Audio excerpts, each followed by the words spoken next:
ચલો ભાત તો વધી ગયો છે, એનો રસ્તો શું કરવો? તો સ્માર્ટ મમ્મી વિચારી લે, બધો મસાલો નાખીને ભાતની અંદર નાખી દઈશું અલગ અલગ રીતના 2-3 લોટ, અને આપણે બનાવી નાખશું સ્વાદિષ્ટ ભરેલા એકદમ ટેસ્ટી મુઠિયા, જે ચા સાથે પણ ખવાય, એમને પણ ખવાય, વઘારેલા પણ ખવાય, ગમે ત્યારે મુઠિયા નાસ્તામાં પણ સરસ લાગે. તો આપણે એને મારી દીધો છે વઘાર, એને આપણે બનાવી નાખશું એકદમ સ્વાદિષ્ટ. તો જો રેસીપી ગમે તો શેર કરજો, સબસ્ક્રાઈબ કરજો, લાઈક કરજો. તમે જે તૈયારી જુઓ છો એ આપણે દૂધી, બટેટા, કાંદા, આદુ, મરચાં બધું જ લઈને આપણે બનાવી નાખશું વધેલા ભાતના એકદમ સ્વાદિષ્ટ મુઠિયા. હા, બરાબર છે, દૂધીની બદલીમાં તમારી પાસે બટેટા હોય તો બટેટા પણ સરસ રીતના કામ કરે, એની જગ્યાએ આલકું પણ ચાલે. અને મરચાં, આદુને આપણે બંનેને કાપીને એને આપણે બનાવી નાખશું સરસ મજાની પેસ્ટ. તો લઈ લેશું થોડો એવો કાંદો પણ. કાંદા ન ખાતા હોય તો સ્કીપ કરી શકો, તમે એક પણ લઈ લો, આખો પણ લઈ લો કે અડધો પણ લઈ લો, ઝીણા ઝીણા કાપીને. મેં લઈ લીધો છે અડધો કાંદો કાપીને. લઈ લઈશું ગાજરને થોડું ખમણીને. ગાજર અને દૂધી એ બંનેનું કોમ્બિનેશન મુઠિયાની અંદર બહુ જ સ્વાદિષ્ટ લાગતું હોય છે.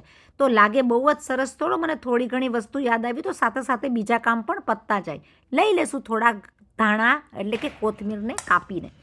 આ બધી વસ્તુની તૈયારી તો આપણે કરી લીધી છે, અને બધી વસ્તુને આપણે ભેગું કરીને એનું મોઇશ્ચર હોય તો તમે નીચોવી પણ શકો, પણ મારા દૂધી અને ગાજરમાં એટલું મોઇશ્ચર નથી, તો વધેલા ભાત લઈ લીધા છે.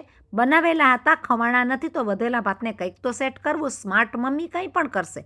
કસૂરી મેથીને થોડી પલાળી લીધી છે. પલાળેલી કસૂરી મેથી તાજી મેથી જેવું જ કામ આપે.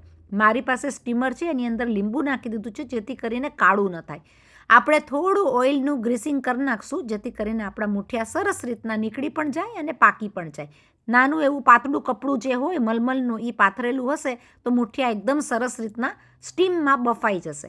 મેં લઈ લીધા છે 2 ચમચા જેટલા, મોટા ચમચા જેટલા ભાત. તમારી પાસે ઓછા વધારે જે ભાત હોય એ પ્રમાણે તમે મુઠિયા મૂકી શકો. આ ભાતને આપણે થોડા એવા સ્મેશ કરી નાખશું. ગમે એ ચોખાના ભાત તમારી પાસે હોય એના મુઠિયા કે રસિયા મુઠિયા પણ બહુ જ સરસ થતા હોય છે. લઈ લેશું આપણું જે ગ્રાઇન્ડ કરેલું અને કાપેલું જે વસ્તુઓ છે એ બધી. તો મેં લઈ લીધું છે ગાજર, દૂધી, સાથે લઈ લેશું કાંદા, અને એકદમ જ સરસ મજાના સ્વાદ ભરે, અંદર મિક્સ લાગે અને સરસ સ્વાદિષ્ટ બને એની માટે આદુ મરચાંની થોડી એવી પેસ્ટ. આપણે લઈ લેશું એની ઉપર ધાણા. ધાણા અને મેથી બંને તમે લઈ શકો. તાજી મેથી મળવી ઘણી ફેરે પર્થમાં મુશ્કેલ થઈ જાય, તો કસૂરી મેથીને પલાળીને પણ તાજી મેથી જેવો જ સ્વાદ આપશે. મેં લઈ લીધા છે કોથમીર. કોથમીરની સાથે આપણે લઈ લેશું આપણી કસૂરી મેથી પલાળેલી છે એનું પાણી કાઢીને એની અંદર. પાણી લેવાની જરૂરત નહીં પડે કારણ કે આપણા જે ભાતના મોઇશ્ચરમાં જ મુઠિયા થઈ જશે. એની અંદર આપણે લઈ લેશું થોડી એવી હિંગ નાખશું. એની અંદર મરચાંની ભૂકી નાખી. મેં નાખી દીધી છે 2 ટેબલ સ્પૂન જેટલી ખાંડ. મરચાંની ભૂકી થોડી કાશ્મીરી લીધી છે. મીઠું માપ પ્રમાણે, તમે જે રીતના ખાતા હોય એ પ્રમાણે તીખાસ, ગળાશ, ખટાશની કોમ્બિનેશન કરી શકો ચેન્જ. અને આપણે લઈ લેશું અડધી ચમચી જેટલી હળદર. તો હળદર, ગળાશ, નિમક, મીઠાશ, તીખાશ બધી બેલેન્સમાં થતાં મેં લઈ લીધી છે થોડી તીખી મરચાંની ભૂકી, જેથી કરીને સ્વાદ આવે મુઠિયામાં બહુ સરસ. તો ચલો ભાઈ, મેઇન ઇન્ગ્રીડિયન્ટ તો આવી ગયું ચણાનો લોટ. આ બધા મસાલાને ધમધમતો કરવા માટે અને સોફ્ટ બનાવવા માટે હું લઈ લઈશ 2 ટેબલ સ્પૂન જેટલું તેલ. એની અંદર અડધી ચમચી જેટલી મેં લઈ લીધી છે સોડા બાયકાર, જેથી કરીને મુઠિયા પાકી પણ જશે અને બહુ જ સરસ મજાના સોફ્ટ થશે. ઉપર લઈ લઈશું થોડો લીંબુનો રસ. મારી પાસે લીંબુનો રસ તૈયાર છે તો મેં એની ઉપર એ લઈ લીધો છે. આ બધી વસ્તુને હવે આપણે કરશું મિક્સ. એની અંદર લોટ 250 ગ્રામ જેટલો મેં લઈ લીધો ચણાનો લોટ. ચણાના લોટની સાથે મેં લઈ લીધો છે નાના એવા 2-3 ટેબલ સ્પૂન જેટલો ઘઉંનો લોટ.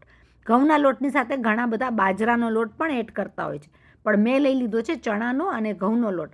બધી વસ્તુને હવે હાથેથી મિક્સ કરવાનો ટાઈમ આવ્યો, તો આપણે કરી નાખશું એને હાથેથી મિક્સ. અને તમે જુઓ એની જ મોઇશ્ચરમાં મુઠિયા બહુ સરસ રીતના ભળી ગયા છે.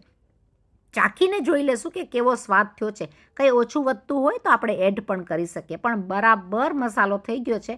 આપણી ગુજરાતી સ્ટાઇલ અને લેડીઝનું થિંકિંગ, જરા પણ વસ્તુ જવા ન દઈએ તો હાથમાં ચોટેલું છે પણ બધું કાઢીને આપણે તેલવાળો હાથ લઈ અને સરસ મજાના આપણા મુઠિયા જે મમ્મી, દાદી, બા વર્ષોથી બનાવતા હોય એ પ્રમાણે આપણે હાથેથી વાળી લેશું. આ મુઠિયા ખાવામાં બહુ સ્વાદિષ્ટ લાગતા હોય છે.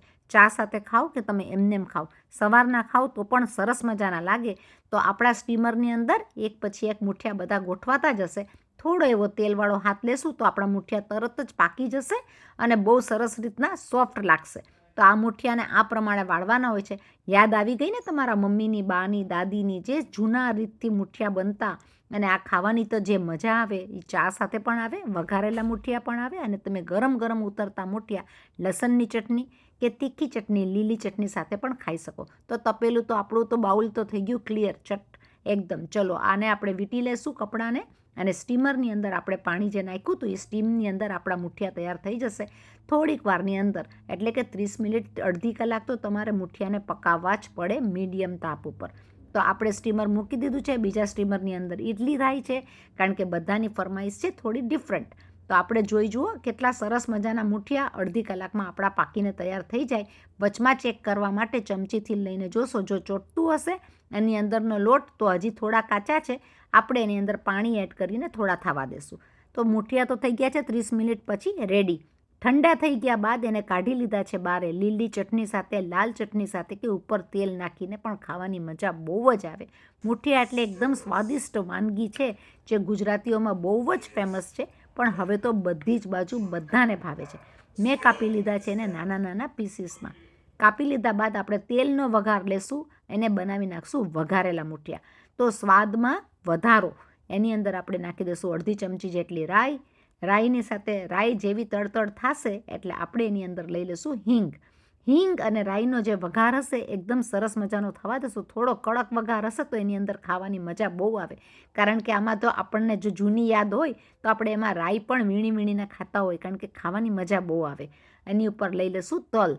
તલનો વઘાર મારેલા આ મુઠિયાનો સ્વાદ એકદમ સરસ વધારશે. એની અંદર આપણે લઈ લઈશું મુઠિયા, અને તમારે કડક કરવા હોય એટલી વાર તમે એને ગરમ કરી શકો, તપાવી શકો, અને થોડા એને કડક પણ કરી શકો. તેલની અંદર આ મુઠિયા સરસ રીતના પાકી જશે. ધીમા રીતના એને હલાવતા રહેશું જેથી કરીને મુઠિયા પાકીને સરસ થઈ જાય. થોડા બળેલા હશે તો ખાવાની મજા ઓર આવે. જો આ રેસીપી તમને ગમી હોય ને મારી ચેનલ તમને પસંદ આવતી હોય તો શેર કરજો, સબસ્ક્રાઈબ કરજો, લાઇક કરજો, ફોરવર્ડ કરજો, બીજાને ગ્રુપમાં મોકલાવજો. ધાણાથી આપણે એને શણગારી નાખ્યા છે, તો ચાલો વઘારેલા મુઠિયા ખાવાની મજા લઈએ ચા સાથે.